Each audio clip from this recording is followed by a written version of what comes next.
எல்லாருக்கும் வணக்கம். Welcome back to our channel. இந்த வீடியோவில் என்னோட சமையல் அறையில் நான் யூஸ் பண்ணுற சீக்ரெட் மசாலா பவுடர்ஸ் உங்கள் கூட ஷேர் பண்ணிக்க போகிறேன். அதே விதமாக ரொம்ப ஹெல்தியான ஸ்நாக்ஸ் ரெசிபியும் உங்கள் கூட ஷேர் பண்ணிக்க போகிறேன். வீடியோவை ஸ்கிப் பண்ணாமல் கடைசி வரை பார்த்துடுங்க. ரொம்ப சிம்பிளாக முடிச்சிடலாம்.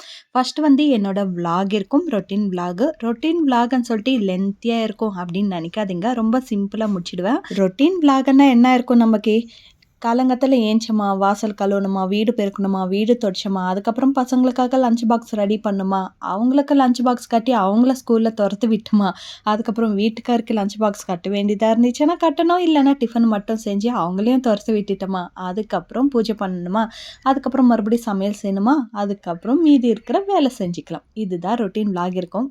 இன்றைக்கி எப்பவும் போல் சேமாக தான் இருக்கும். ஆனால் சமையல் சிலதெல்லாம் சேஞ்ச் ஆகும். அதே விதமாக கோலமும் சேஞ்ச் ஆகும். அதுவும் ரொம்ப சிம்பிளாக முடிச்சிட்டேன். காலங்கத்தில் ஏஞ்சி வீடெல்லாம் க்ளீன் பண்ணிவிட்டு கோலம் போட்டியாச்சு. அதுக்கப்புறம் வீட்டில் ஸ்ப்ரவுட்ஸ் இருந்துச்சா, அது கூட ஒரு கேரட் ஆட் பண்ணி இந்த மாதிரி வெரைட்டி ரைஸ் செஞ்சு கொடுத்துட்டேன். பசங்களுக்கு ஸ்ப்ரவுட்ஸ் சாப்பிட சொன்னால் சாப்பிட மாட்டாங்க. இந்த மாதிரி ரைஸ் செஞ்சு கொடுத்தோன்னா அவங்கள விரும்பி சாப்பிடுவாங்க. அதுக்காக லஞ்ச் பாக்ஸ்க்கு இந்த மாதிரி செஞ்சு கொடுத்துட்டேன். அதுக்கப்புறம் ஸ்நாக்ஸ்க்கு இந்த மாதிரி ஃப்ரூட்ஸ் வச்சுட்டேன். மதியத்துக்கு சமையலுக்கு பருப்பு சாம்பார் வச்சேன். பப்புச்சாறு அப்படின்னு சொல்லுவோம், அதுக்கு தான் பருப்பு சாம்பார் அப்படின்னு சொல்லிட்டேன். இதுக்கு தொட்டிக்கிறதுக்கு ஏதாச்சும் வேணும் இல்லையா, அதுக்கு தான் கருணக்கிழங்கு ஃப்ரை பண்ணிட்டேன். பப்புச்சாறு கூட இந்த மாதிரி கருணக்கிழங்கு இல்லைன்னா அவரைக்காய் ஃப்ரை இதெல்லாம் செஞ்சால் செம்ம டேஸ்டியாக இருக்கும். சில பேருக்கு ட்ரை ஃபிஷ்ஷு பிடிக்கும். பட் எனக்கு இந்த மாதிரி வெஜ்ஜிலவே இந்த 2 ஐட்டம் ரொம்பவே பிடிக்கும். அதுக்கப்புறம் இந்த வேலையெல்லாம் முடித்த பிறகு இன்னொரு வேலை இருக்கும் பாருங்கள், பாத்திரம் கழுவுறது. காலங்காத்தில் ஒரு டைம் முடிச்சுட்டேன். இது செகண்ட் டைம் பாத்திரம் கழுவுறது.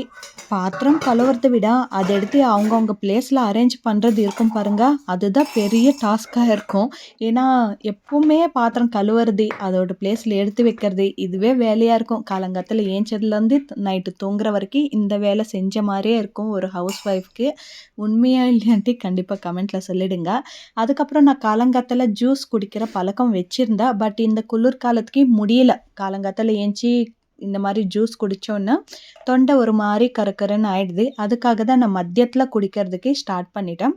கொஞ்சம் வெயில் இருக்கும் இல்லைங்களா, இந்த டைமில் குடித்தா ஒன்றும் ஆகாது அப்படின்னு சொல்லிட்டு மதியத்தில் சாப்பிட்றதுக்கு முன்னாடி 1 ஹவர் முன்னாடி குடிச்சிடுவேன். அதுக்கப்புறம் 1 ஹவர் கேப் விட்டுட்டு அதுக்கப்புறம் மதியம் சாப்பாடு சாப்பிட்டுப்பேன்.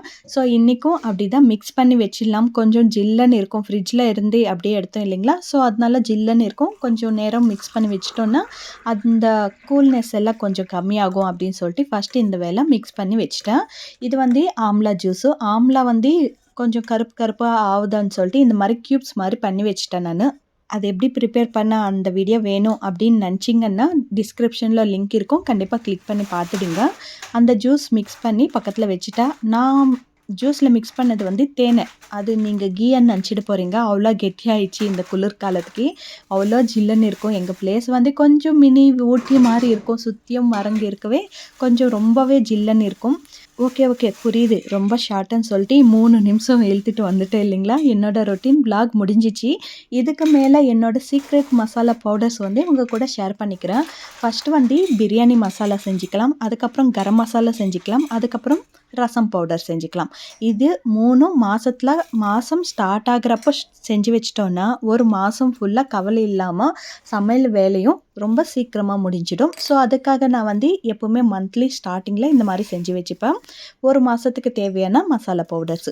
இங்கே ஒரு பெரிய பிளேட்டு தெரியுது இல்லைங்களா, அந்த பிளேட்டில் ஆட் பண்ணுற மசாலாஸ் எல்லாம் பிரியாணி மசாலா. சின்ன பிளேட்டில் ஆட் பண்ணுறது கரம் மசாலாக்காக. ஏதாச்சும் மறந்துடுவோனோ அப்படின்னு சொல்லிட்டு இந்த மாதிரி முன்னாடியே எல்லாமே எடுத்து வச்சுக்கிறேன். அதுக்கப்புறமும் பேன் மேலே ஸ்டவ் மேலே வச்ச பிறகும் பேனில் நிறைய ஆட் பண்ண வேண்டியது இருக்கும். பட் முன்னாடியே இதெல்லாம் எடுத்து வச்சிட்டோன்னா மறக்காமல் இருக்கலாம் அப்படின்னு சொல்லிட்டு முன்னாடியே இது மாதிரி எடுத்து வச்சிட்டேன். நீங்கள் ஸ்க்ரீன்ஷாட் எடுத்து வச்சுக்கோங்க, இல்லைன்னா இந்த வீடியோ சேவ் பண்ணி வச்சுக்கோங்க. அதுக்கப்புறம் தேன்னா கிடைக்கிறது கொஞ்சம் கஷ்டமாக இருக்கும். மசாலா இந்த மாதிரி அரைச்சி ஒரு முறை ட்ரை பண்ணி பாருங்கள், உங்கள் வீட்டில் சமையல் செம்மையாக இருக்கும். சரி, இப்போ ஃபஸ்ட் பிரியாணி மசாலா செஞ்சுக்கலாம். அதுக்கு ஸ்டவ் ஆன் பண்ணிவிட்டு ஒரு பேன் வச்சுட்டு நம்ம முன்னாடியே பிரியாணி மசாலாவுக்கு எடுத்து வச்ச பொருள் எல்லாம் இதில் ஆட் பண்ணிக்கிறோம்.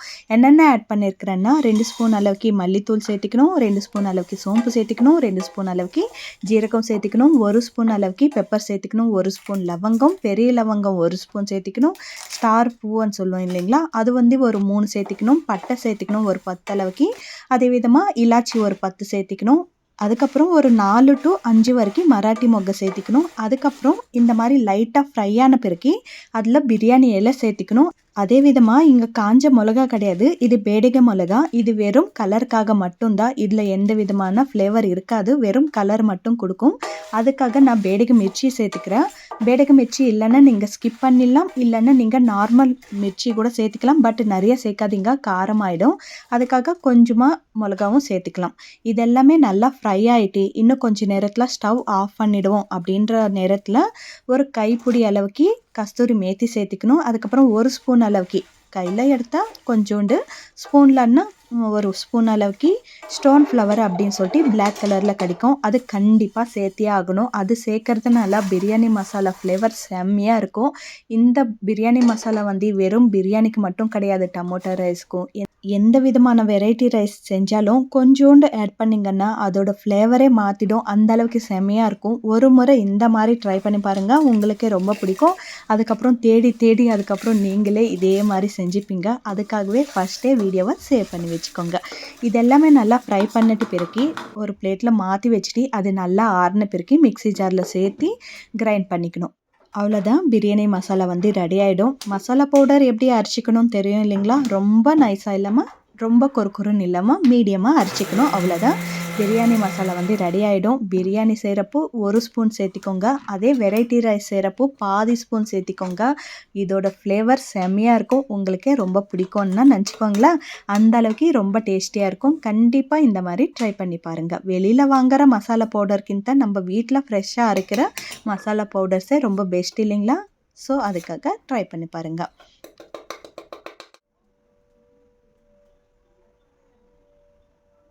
பிரியாணி மசாலா ரெடி ஆயிடுச்சிங்களா? மட்டன் பிரியாணி, சிக்கன் பிரியாணி ஒரு முறை செஞ்சு இந்த மாதிரி ட்ரை பண்ணி பாருங்கள், செம்மையாக இருக்கும். இப்போ வந்து வெறும் கரம் மசாலா. கரம் மசாலா எங்கெங்கே ஆட் பண்ணுவோம்?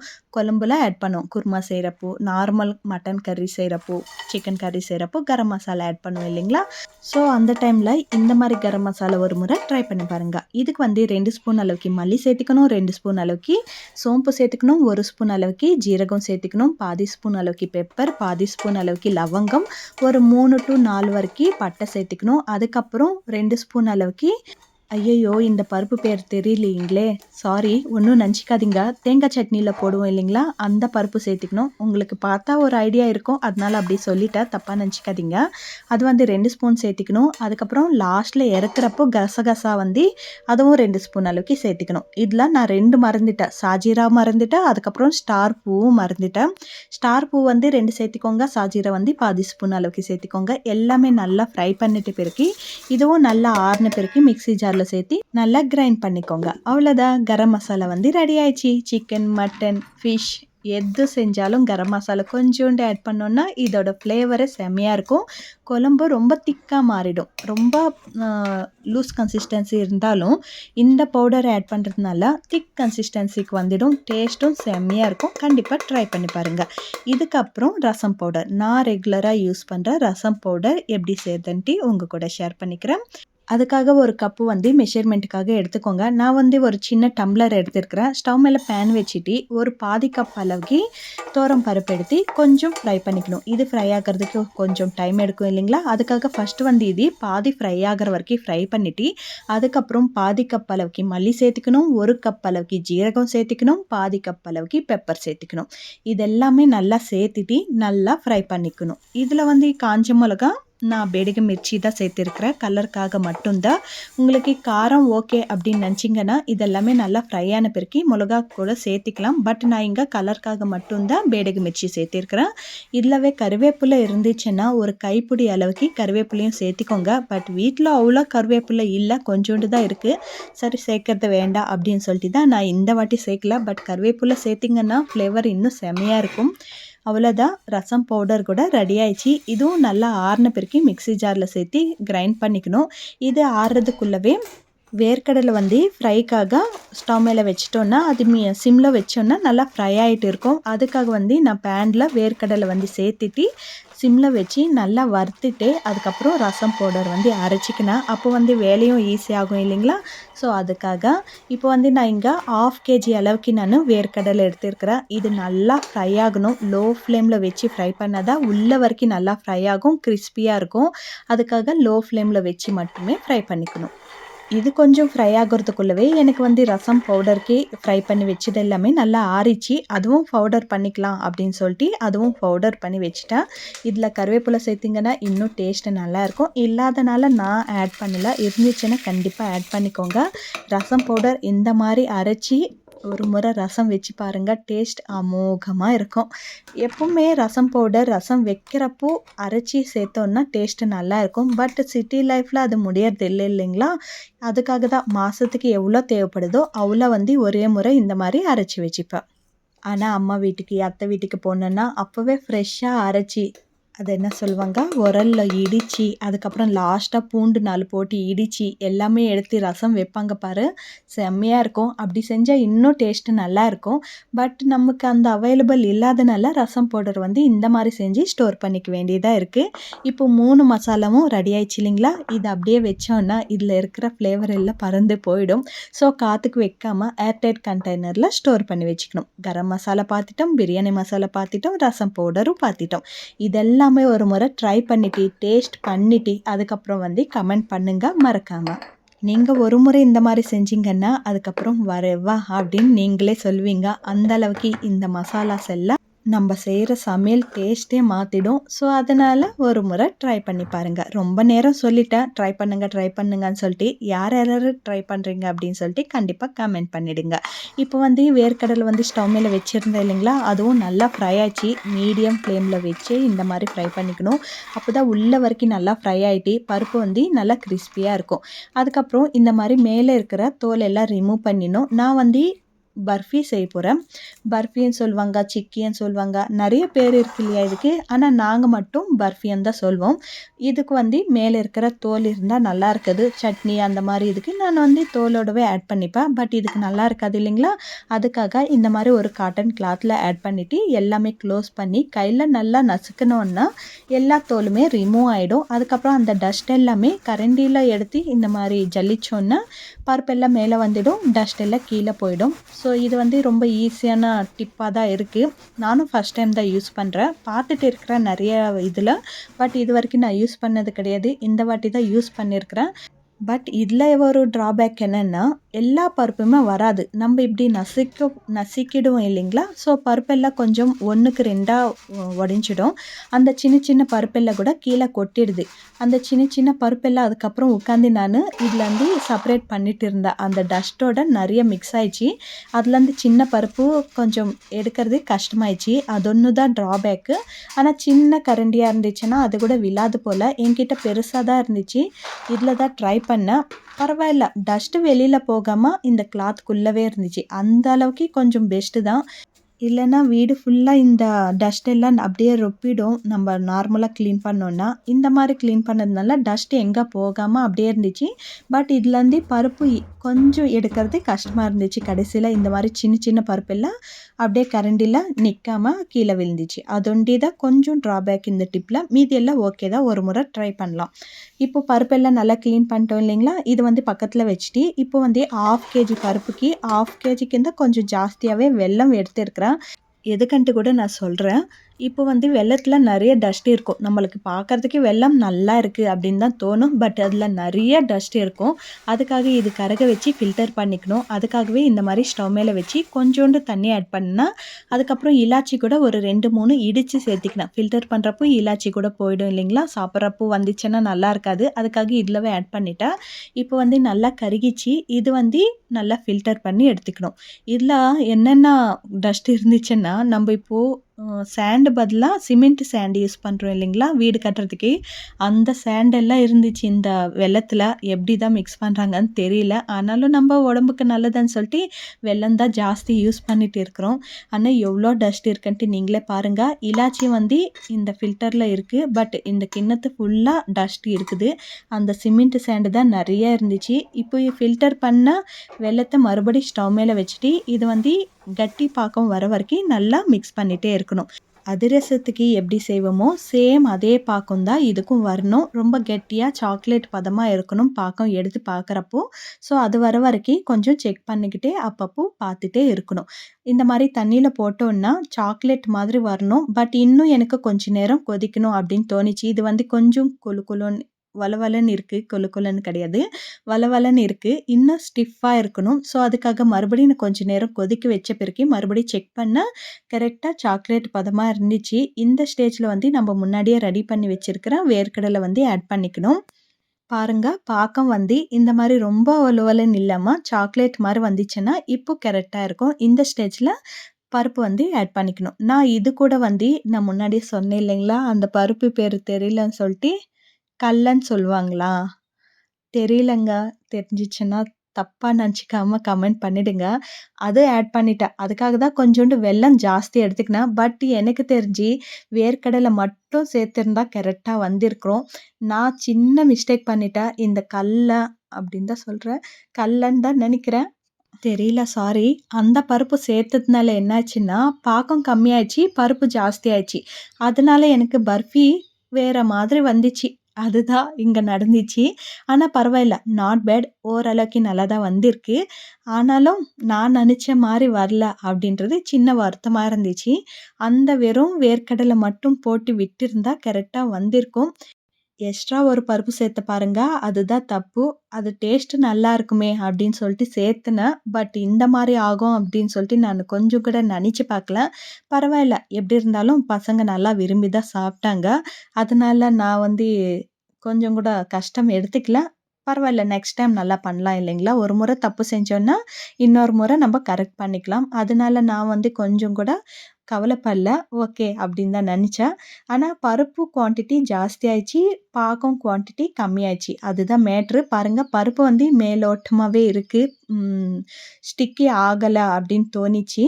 அதுக்காக தான் சரி கொஞ்ச நேரம் ஆறட்டும். அதுக்கப்புறம் பார்க்கலாம் அப்படின்னு சொல்லிட்டு தேவையான சைஸ்க்கு வந்து கட் பண்ணி விட்டுட்டேன். நீங்க இந்த தவறு செய்யாம எவ்வளோ பருப்பு எடுக்கிறீங்களோ அவ்வளோவே வெல்லம் சேர்த்துக்கோங்க. அந்த பருப்பு மட்டும் தான் ஆட் பண்ணிக்கோங்க. எக்ஸ்ட்ராவா ஆட் பண்ணாதீங்க.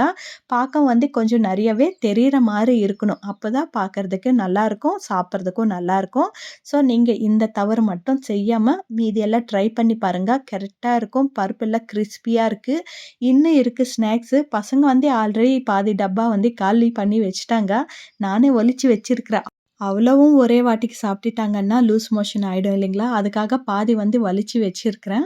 மீதி எல்லாம் அவங்களுக்கு குடுத்துட்டு இருக்கிறேன். சாப்பிட்டுட்டு இருக்கிறேங்க. பாருங்க பருப்பு வந்து மேலோட்டமா எக்ஸ்ட்ரா இருக்கிற பருப்பெல்லாம் இந்த மாரி மேலோட்டமா அப்படியே கைக்கு வந்துச்சு.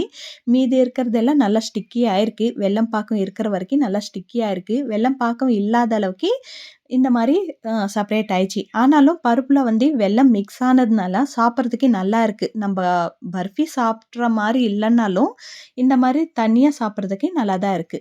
நீங்க நான் சொன்ன மாரி கரெக்ட்டா பாகம் புடிச்சு, அதுக்கு தேவையான அளவுக்கு மட்டும் பருப்பு சேர்த்தீங்கன்னா, கரெக்ட்டா பர்ஃபி வந்துடும். பட் நான் எக்ஸ்ட்ரா சேர்த்ததுனால இந்த மாரி ஆயிடுச்சு. அதுதான் ஒரு சின்ன தப்பு செஞ்சுட்டேன். இந்த மாரி பார்த்த பிறகு தான் ஒரு சாட்டிஸ்ஃபேக்ஷன். அப்பாடா! கொஞ்சமாச்சு நல்லா வந்திருக்கே அப்படின்னு சொல்லிட்டு. இது செய்றதுக்கு எனக்கு கொஞ்சம் பயம் தான். இந்த மாரி ஆயிடும் அப்படின்னு சொல்லிட்டு. நாங்க வந்து உருண்டை புடிச்சிட்டோம். அரிசி மாவு கொஞ்சம் ஆட் பண்ணி உருண்டை புடிச்சிட்டோம். அது வந்து நாங்க காருண்டா அப்படின்னு சொல்லுவோம். அது இன்னும் டேஸ்டியா இருக்கும். பட் இந்த மாரி பர்ஃபி மாரி செய்யணும், செய்யணும் அப்படின்னு நெனச்சுட்டே இருப்பேன். இந்த மாரி ஆகும்னு சொல்லிட்டு தான் கொஞ்சம் அப்படி யோசிப்பேன். இன்னைக்கும் அப்படிதான் ஆயிடுச்சு. ஆனா நெக்ஸ்ட் டைம் கரெக்ட்டா செஞ்சு, கரெக்ட்டா ஸ்கொயர் மாரி கட் பண்ணணும். அதுதான் நடக்குமா அப்படின்ட்டு கொஞ்சம் பார்த்துட்டு இருக்கிறேன். ஆனா நம்ம நெனச்சோம்னா நடக்கும் தான். நம்ம செய்ற மிஸ்டேக்னால தான் இந்த மாரி ஆகுது. சின்ன சின்ன மிஸ்டேக் வந்து கொஞ்சம் பார்த்து கவனமா செஞ்சுக்கணும்னா எல்லாமே கரெக்ட்டா செய்ய முடியும். இப்போ வந்து வெறும் பருப்பு இருக்கிறது செப்பரேட்டா ஸ்டோர் பண்ணிக்கினேன். அதுக்கப்புறம் இந்த மாரி கியூப்ஸ் மாரி இல்ல. அது கொஞ்சம் அப்படி இப்படி கியூப்ஸ் மாரி தான் இருக்கு. கியூப்ஸ் மாரி வந்தது வந்து இன்னொரு பாக்ஸ்ல ஸ்டோர் பண்ணி வச்சுக்கினேன். பசங்களுக்கு ஈவினிங்கு இல்ல நம்ப அடிக்கடிக்கு அப்பப்போ ஒரு ஒரு பீஸ் சாப்பிட்டா கூட ரொம்ப ஹெல்த்துக்கு நல்லது. இந்த பருப்பு வந்து ஈக்குவல் டூ பாதாம். பாதாம் சாப்பிடுறத விட இந்த பருப்பு சாப்பிட்டாவே போதும் அப்படின்னு சொல்றாங்க. பாதாம் வாங்க முடியலனாலும் இந்த பருப்பு வாங்க முடியும் இல்லைங்களா? இதுவும் ரேட்டு ஜாஸ்தி தான். ஆனாலும் பாதாம் கூட கம்பேர் பண்ணா இது கொஞ்சம் கம்மி தான். இத இந்த மாரி செஞ்சு அடிக்கடிக்கு சாப்பிட்டோம்னா நம்ம ஹெல்த் கூட கொஞ்சம் நல்லா இருக்கும். பெண்கள் ஹெல்த்து. ஸோ கண்டிப்பா நீங்க நல்லா ட்ரை பண்ணுங்க. எக்ஸ்ட்ரா பருப்பு போடாம நல்லா தான் வரும். மீதி இருக்கிற கரம் மசாலா, சிக்கன் பிரியாணி மசாலா, ரசம் பவுடர் எல்லாம் கூட ட்ரை பண்ணிட்டு எப்படி வந்துச்சுன்ட்டு கண்டிப்பா கமெண்ட்ல சொல்லிடுங்க. அவ்வளோதான் வீடியோ. வீடியோ எப்படி இருக்குன்ட்டு கண்டிப்பா கமெண்ட்ல சொல்லுங்க. வீடியோ பிடிச்சிருந்தா ப்ளீஸ் லைக் பண்ணுங்க. சப்ஸ்கிரைப் பண்ணலன்னா சப்ஸ்கிரைப் பண்ணி வச்சுக்கோங்க. இந்த வீடியோ யாருக்காச்சும் யூஸ் ஆகும் அப்படின்னு தோணும் இல்லைங்களா? அவங்களுக்கு இந்த வீடியோ ஷேர் பண்ணி விட்டுடுங்க. அவ்வளோதான் இருக்கட்டுங்களா? பாய்.